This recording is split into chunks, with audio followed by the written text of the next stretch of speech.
Good morning to all of you, my dear friends and my dear students. We are discussing about class 10th English subject. हम लोग अंग्रेजी विषय पर चर्चा कर रहे हैं और अंग्रेजी विषय में आज हम लोग अ लेटर टू गॉड, यहाँ पर देख रहे हैं लिखा है कि अ लेटर टू गॉड। ये है लेसन जिस पर हम लोग चर्चा करते हुए कहानी पर और एमसीक्यूज पर खास करके चर्चा करेंगे। और एमसीक्यूज के दौरान हम सभी लोग एमसीक्यूज को भी हल करते हुए कहानी पर भी कुछ प्रकाश डालेंगे। तो आइए मेरे प्रिय साथियों और मेरे क्लास 10th के बच्चे ध्यान देंगे। यहाँ पर देख रहे हैं लैंग्वेज स्टडी एमसीक्यूज दिया गया है। आपके बोर्ड परीक्षा में भी एमसीक्यूज आएंगे और प्रोज से कम आपके 5 क्वेश्चन आने हैं। एमसीक्यूज केवल 5 क्वेश्चन आता है। तो इस प्रकार हम लोग प्रत्येक लेसन का एमसीक्यूज अध्ययन कर लेंगे और समझ लेंगे। तो ये है आपका बुक, और कौन सा बुक है? ये है राजू प्रकाशन की बुक है। ये देखिए, ये है आपका राजू प्रकाशन की इंग्लिश 10th है, इंग्लिश सब्जेक्ट क्लास 10th की बुक है। और फर्स्ट फ्लाइट इसमें देखिए लिखा हुआ है। नीचे देखिए राजू प्रकाशन की बुक है जिसे आप देख रहे हैं, पंकज अग्रवाल जी के द्वारा लिखा गया। तो आइए हम लोग एमसीक्यूज को देखते हैं, जिसमें पहला लेसन है अ लेटर टू गॉड, भगवान को एक पत्र। इस कहानी में आइए देखते हैं कि एक लेंचो नाम का किसान है जो पहाड़ी पर घर बना करके अकेले रहता है। अकेले नहीं रहता, अकेला घर बनाए हुए है। उसके घर के पास में और कोई घर नहीं है, उसका केवल एकमात्र घर है। और वो अपने परिवार के साथ रहता है, अपने बीवी बच्चों के साथ रहता है। कुछ बच्चे बड़े हैं, कुछ छोटे हैं, कि किसानी का काम करता है। उसके खेत में एक बार क्या होता है कि सूखा पड़ गया होता है, पानी की ज़रूरत होती है फसल में। और एक बार वो बाहर निकल करके जब देखता है तो उसे बहुत विशालकाय बादल आते हुए उत्तर और पूरब दिशा से आते हुए वह विशालकाय बादल लग रहे थे कि अभी पानी मिल जाएगा। इतने में वो खुश होता है। तो बहुत अच्छी कहानी है। लेकिन तो खुश तो होता है जब बारिश शुरू हो जाती है, लेकिन थोड़े ही समय में बहुत भयंकर तूफान के साथ ओले पड़ने लगते हैं। और ओले पड़ने के कारण उसके पर फसल पूर्ण रूप से बर्बाद हो जाता है। और बर्बाद हो जाता है तो बेचारा बहुत दुखी होता है। नमक के परत की तरह पूरे पहाड़ों पर, खेतों में, घरों के पास हर जगह वो बर्फ जम जाता है, ढक जाता है। और जिससे वो दुखी हो करके और जो है भगवान को एक पत्र लिखता है। और जब भगवान को पत्र लिखता है तो जो डाकिया होता है पहले तो खूब हंसता है, और हंसते हुए पत्र को ले जा कर के अपने बॉस पोस्ट मास्टर को दिखाता है। तो वो भी पहले हंसता है और मेज पर थपथपाते हुए सीरियस हो जाता है पत्र को, कि अब ऐसे नहीं काम चलेगा। इस व्यक्ति का भगवान में इतना अटूट विश्वास है तो इस विश्वास को बनाए रखना है। और बनाए रखने के लिए वो अपने सहयोगियों से कुछ पैसा लेकर के और अपने सैलरी का भी कुछ हिस्सा लेकर के 70 पैसे इकट्ठा करके और लिफाफे में भर करके और उस पर लिख देता है फ्रॉम गॉड टू लेंचो। और लेंचो को वो पत्र दे दिया जाता है। लेकिन जब लेंचो उस मनी को काउंट करता है तो उसे जरा सा भी आश्चर्य नहीं होता है। यानी भगवान को बिल्कुल जैसे वो पैसा दे रखा था, इसने गर्व के साथ मांगा था भगवान से पैसा, बड़े अटूट विश्वास के साथ। इस प्रकार वो जब 70 पैसे पाता है तो गुस्सा जाता है, और गुस्साने के बाद वो दूसरा पत्र भी लिखता है और ये कहता है कि इस बार मुझे डायरेक्ट पैसे को भेजना भगवान, ये बाई डाक मत भेजिएगा, क्योंकि जितने भी डाक के कर्मचारी हैं वे बंच ऑफ क्रूक्स हैं, यानी बेईमानों के समूह हैं। तो आइए हम लोग इस एमसीक्यूज को देखते हैं। पहला क्वेश्चन है, ध्यान दीजिए यहाँ पर, क्वेश्चन नंबर 1 है कि where was Lencho's house situated, Lencho का घर कहाँ स्थित था, तो एक उस घाटी में पहाड़ी के निचली पहाड़ी पर स्थित है। तो टॉप ऑफ हिल इसमें सही है, ना सिटी सही है, न बॉटम ऑफ द हिल सही है, न टॉप ऑफ अ प्लेट सही है। तो यहाँ पर आपका बी नंबर सही है, टॉप ऑफ अ हिल।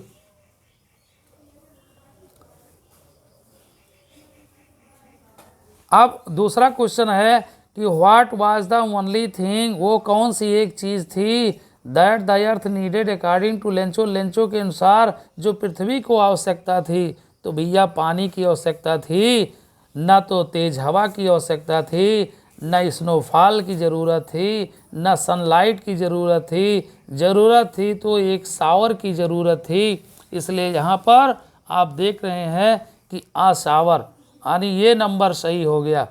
तीसरा देखिए, where did Lencho expect the downpour to come from, यानी ये पूछा जा रहा है कि जो लेंचो ने आशा क्या, किधर से आने के लिए लेंचो ने आशा किया था उस डाउन पावर को वर्षा होने के लिए।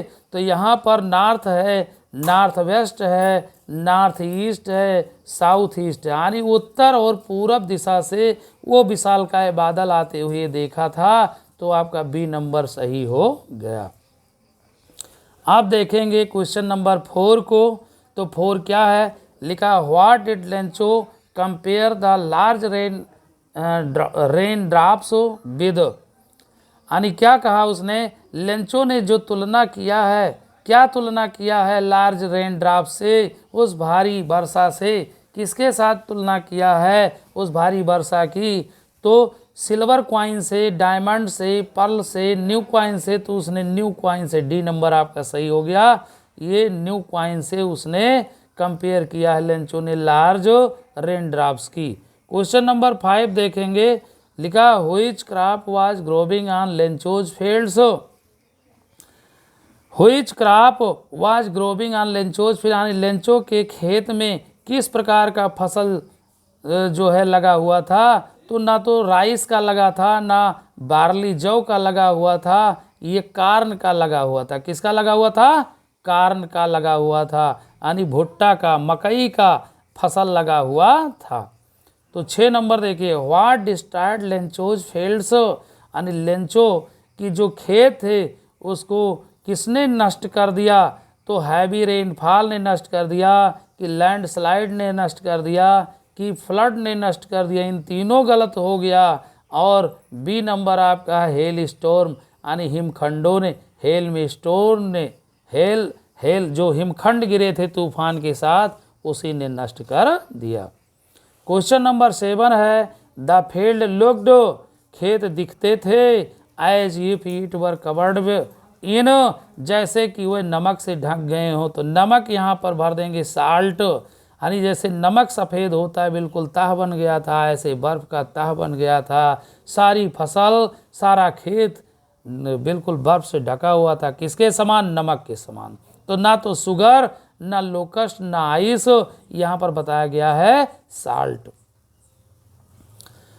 8 नंबर क्वेश्चन देखिए, Lencho compared the quantum of damage with, क्या कहता है, लेंचो तुलना किया क्वांटम ऑफ डैमेज विथ, किस तरीके से भी बेहतर इसका फसल नष्ट कर दिया था हेलस्टोन ने।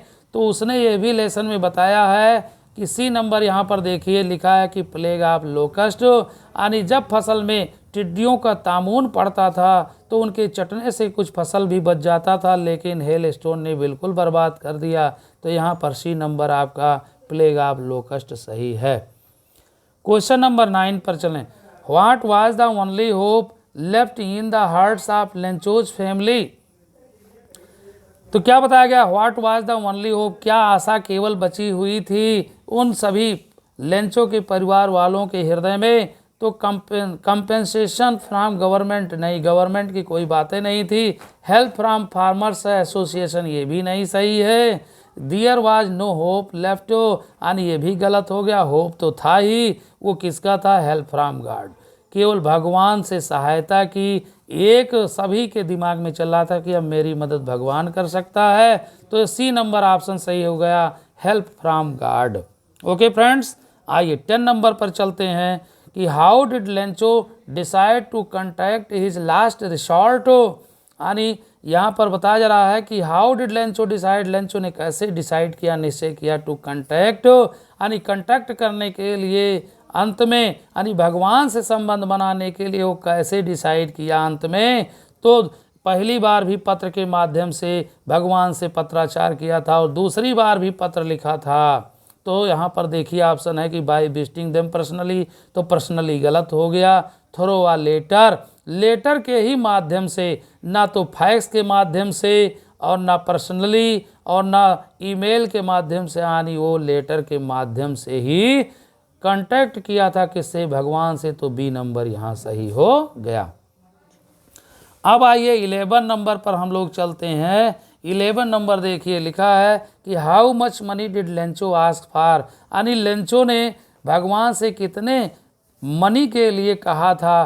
तो 100 पैसे के लिए कहा था। आपको याद होगा 100 पैसे मांगा था लेकिन 70 पैसे ही पाया था। तो यहाँ ये नंबर आपका सही हो गया। 12 नंबर पर आइए, what was the immediate reaction of the postman on seeing the letter. तो यहाँ पर क्या हुआ कि what was the immediate reaction, यानी तुरंत क्या प्रतिक्रिया हुई थी पोस्टमैन की, यानी डाकिया की, जब पत्र को देखा था, देख कर के ऑन सीइंग द लेटर, पत्र को देखने पर पोस्टमैन यानी डाकिया को तुरंत क्या रिएक्शन किया था, क्या प्रतिक्रिया किया था। तो वो तो हंसने लगा था भैया, जब भगवान का पता देखा तो पहले तो हंसने लगा, लाफ्ड होल हार्टेडली, यही ऑप्शन आपका सही है। क्वेश्चन नंबर 13 पर आइए, लिखा है कि the post master was a fat amiable man, what is the meaning of amiable. तो अमिएबल का मतलब होता है मैत्रीपूर्ण। अब देखिए इसमें मैत्रीपूर्ण की क्या सिनोनिम दिया गया है, रुड, रुड माने तो अभद्र होता है, हेल्पफुल सहयोगी नहीं, एंथुसियास्टिक उत्साही नहीं, फ्रेंडली मैत्रीपूर्ण। ये सी नंबर आपका सही हो गया, अमिएबल का फ्रेंडली ही होगा। 14 नंबर क्वेश्चन पर आइए, ये 14 नंबर क्वेश्चन आपका क्या दिया हुआ है, ध्यान दीजिए